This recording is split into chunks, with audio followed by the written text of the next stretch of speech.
दोस्तों, सदी के महत्वपूर्ण कवियों की श्रृंखला में आज हम भरत प्रसाद त्रिपाठी जी के साथ हैं।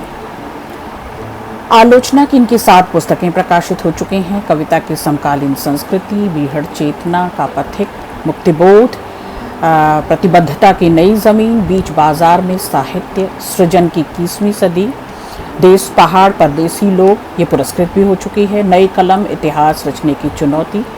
इनके 3 काव्य संग्रह भी प्रकाशित हैं। पेड़ की आत्मकथा, ये पुरस्कृत है।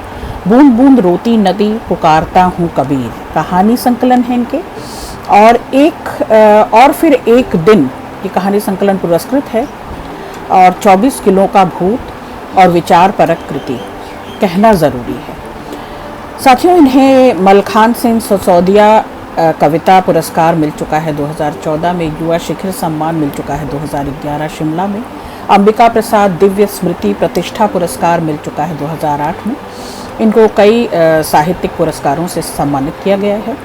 शब्द शब्द प्रतिबद्ध व्यक्तित्व और रचनाशीलता पर केंद्रित पुस्तक है इनकी। पुकारता हूँ कबीर का संवेदनात्मक अध्ययन इन्होंने किया है, ये इनका शोध कार्य है। साथियों, हिंदी साहित्य लगभग सभी प्रमुख पत्र पत्रिकाओं में इनकी कविताओं, इनके आलेख और इनके कथा साहित्य का निरंतर इन 20-22 वर्षों से प्रकाशन हो रहा है। मासिक पत्रिका जनपथ के 2 विशेषांकों का ये संपादन कर चुके हैं। सदी के शब्द प्रमाण, ये 2013 में युवा कविता विशेषांक था। धरती का बचपन, बचपन की धरती, और साहित्य विमर्श पत्रिका के समकालीन कविता विशेषांक का भी ये संपादन कर चुके हैं। कविताओं का नेपाली, अंग्रेजी और बांग्ला में अनुवाद भी हो चुका है। ये साहित्यिक सांस्कृतिक संस्था पूर्वांगन और के अध्यक्ष हैं और प्रधान संपादक हैं पूर्वांगन पत्रिका के। ये शिलांग में पूर्वोत्तर पर्वतीय विश्वविद्यालय में प्रोफेसर हैं हिंदी विभाग में। साथियों, मैं इनके 5 कविताओं के साथ शोधार्थियों दरअसल समकालीन कविता को चिन्हने की कोशिश करूंगी और इनकी रचनाधर्मिता पर, इनकी रचनात्मक यात्रा पर भी हम शोधार्थियों बातचीत करेंगे। पहली कविता है इनकी अनपढ़ चेहरों की पुकार। एक कसक जो सुलग उठी है, रह रह कर चिंगारी जैसी, सोया अंतर मथ जाती है।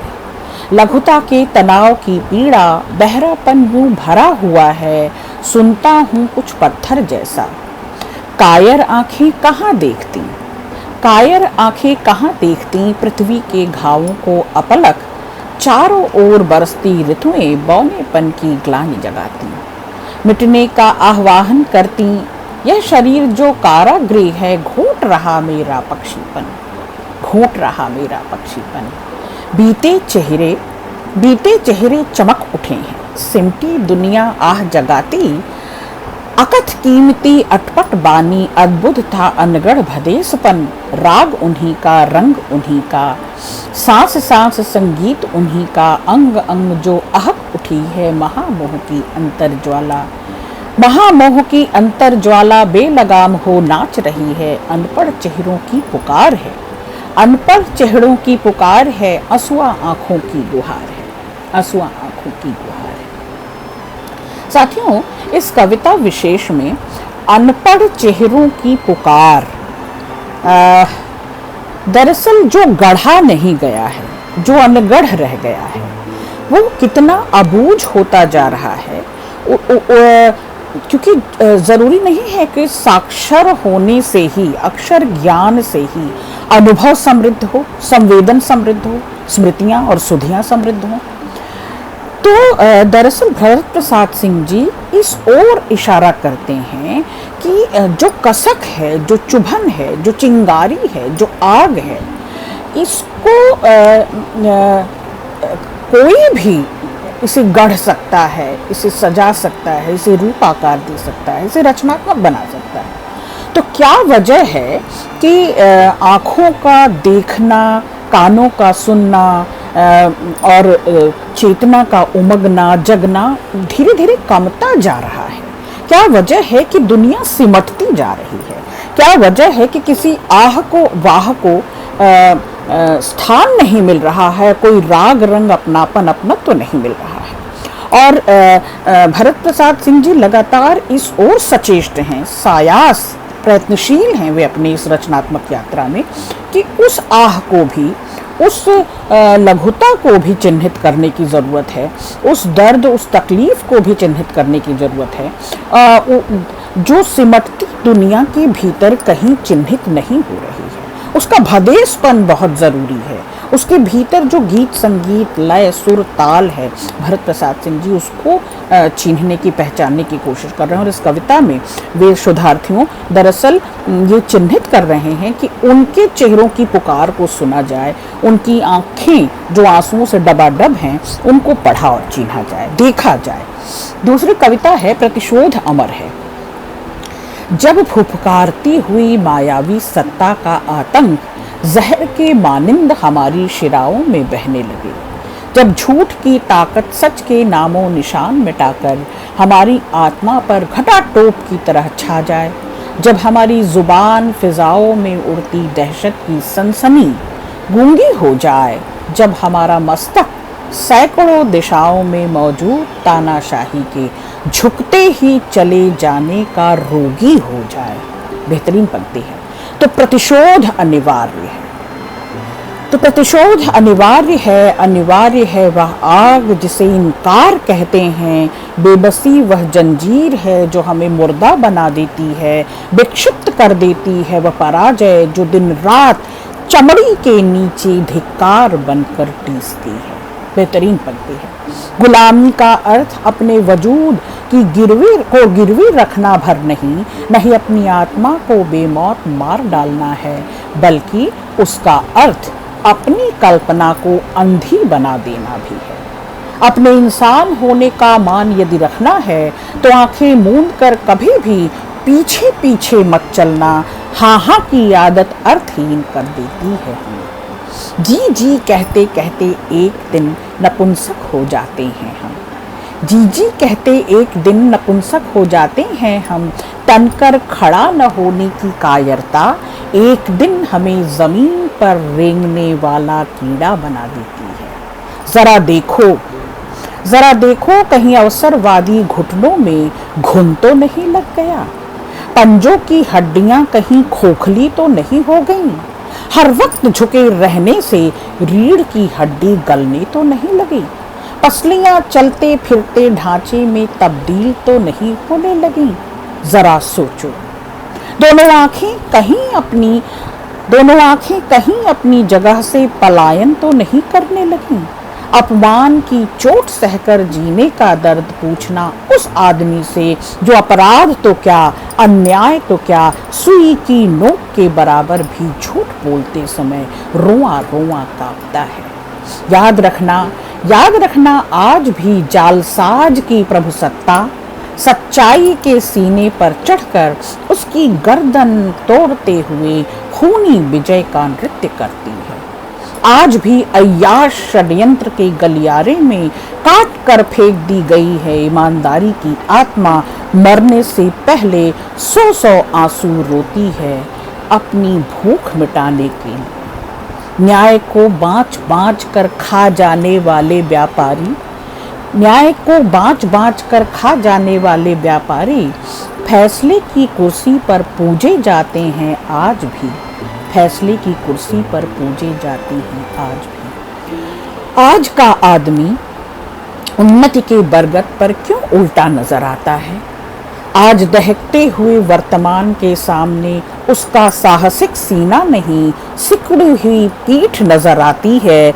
आज हम सब ने अपनी अपनी सुरक्षित बिल ढूंढ ली है, जमाने की हकीकत से भाग कर छिपने के लिए। इससे पहले कि तुम्हारे जीवन में 24 घंटे की रात होने लगे, रोक दो मौजूदा समय का तानाशाह पहिया, मोड़ दो वह अंधी राह जो तुम्हें गुमनामी के पागल खाने के सिवाय और कहीं नहीं ले जाती। फिजा में खींच दो न बंधो इनकार की लकीर, आज तनिक लहरा दो ना कहने वाला मस्तक। बर्फ की तरह निर्जीव रहकर सब कुछ चुपचाप सह जाने का वक्त नहीं है, सब कुछ चुपचाप सह जाने का वक्त नहीं है। बेहतरीन कविता थी ये भरत प्रसाद जी की। दरअसल वे इस कविता में जो लिजलिजापन है, जो लगातार रेंगते घिसटते मिमियाते घिघियाते जीवन बिता रहे हैं, जो हाँ और ना के फर्क को और उसके बीच के उस स्पेस को, उस अस्वीकृति और अतृप्ति को जाहिर नहीं कर पा रहे हैं, उन सब को संबोधित है ये कविता। उन सब में ये जान प्राण फूंकती है कविता, उन सब को चेताती है, जगाती है, उद्बोधित करती है कविता कि ना करने का समय आ गया है। अपने असंतोष, अपनी अस्वीकृति, अपनी अतृप्ति को जाहिर करने का समय आ गया है। बिन पेंदी का लोटा बने रहने से, बेरीढ़ बने रहने से तो बेहतर है एक चीख इनकार की, बहुत ज़रूरी है। तो यह कविता शोधार्थियों इस मायने में महत्वपूर्ण थी। दूसरी कविता है सबसे सीधा है नंबर 1। कोई बनाव नहीं, कोई घुमाव नहीं, कोई भी ऐंठन, कोई भी कलाकारी नहीं। सज जाता है किसी के भी हाथ हो, जमीन हो या जीवन, हर जगह सीधा खड़ा रहता है, बिना झुके, बिना लड़खड़ाए, अड़ा रहता है अकेले ही। गोल मोल रहना नहीं है उसकी आदत। नंबर 1 को जितना भी काटो, जितना भी तोड़ो, रहता है वह नंबर 1 ही। तना रहता है इस कदर मानो पूरा शरीर ही रीढ़ हो। शून्य की हिफाजत में पर्वत की तरह खड़ा नंबर 2 से सदैव बचाता हुआ नंबर 10 होगा नंबर 1 से आगे। मगर इसके बिना जीरो तनिक भी जगह पाकर संभल जाता है नंबर 1, अगुवाई के लिए एक पांव पर भी तैयार। दुनिया में कभी भी नंबर 1 से कितना उल्टा पड़ गया है, कितना उल्टा पड़ गया है गंगा का मां होना।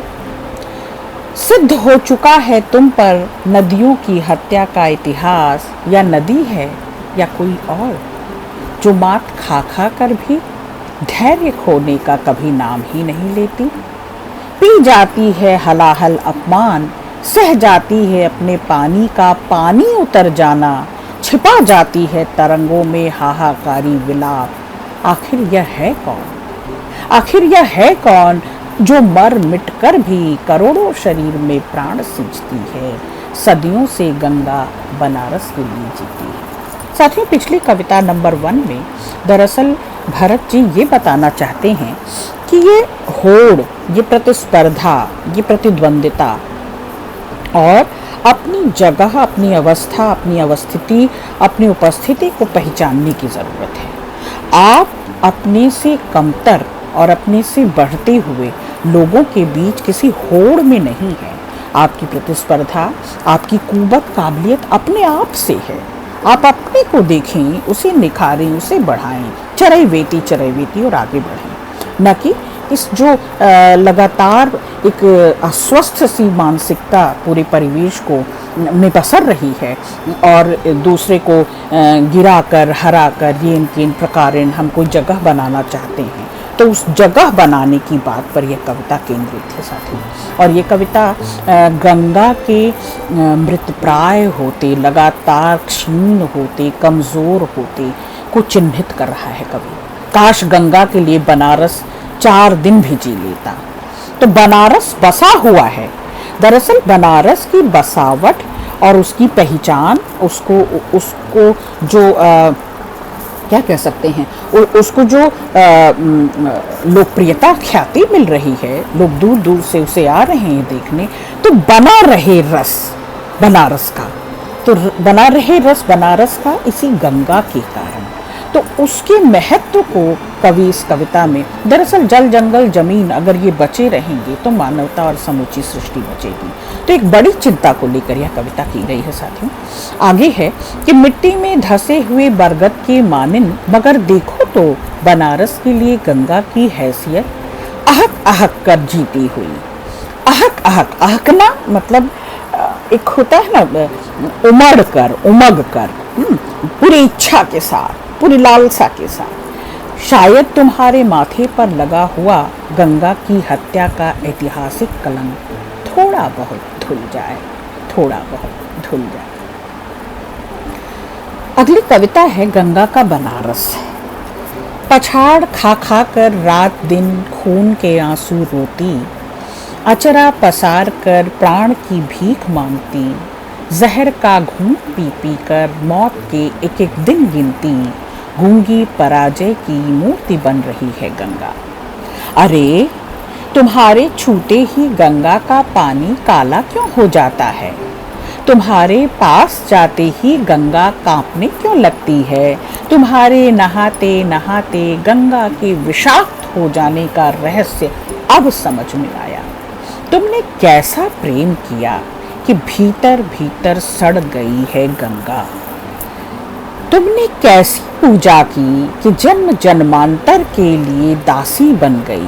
तुमने कैसी श्रद्धा की कि मर रही है नदी। कितना भयानक साबित हुआ, कितना भयानक साबित हुआ तुम्हारा उसे माँ कहना। तो गंगा को आप किसी सरोकार से नहीं, किसी भक्ति से नहीं, किसी श्रद्धांधता से नहीं, उसके होने से, उसकी उपस्थिति से उसे जाने माने कि वो प्राणदायिनी है, वो जीवनदायिनी है। माँ कहकर केवल संबोधित कर देने से आप अपने कर्तव्य की तिश्री समझते हैं।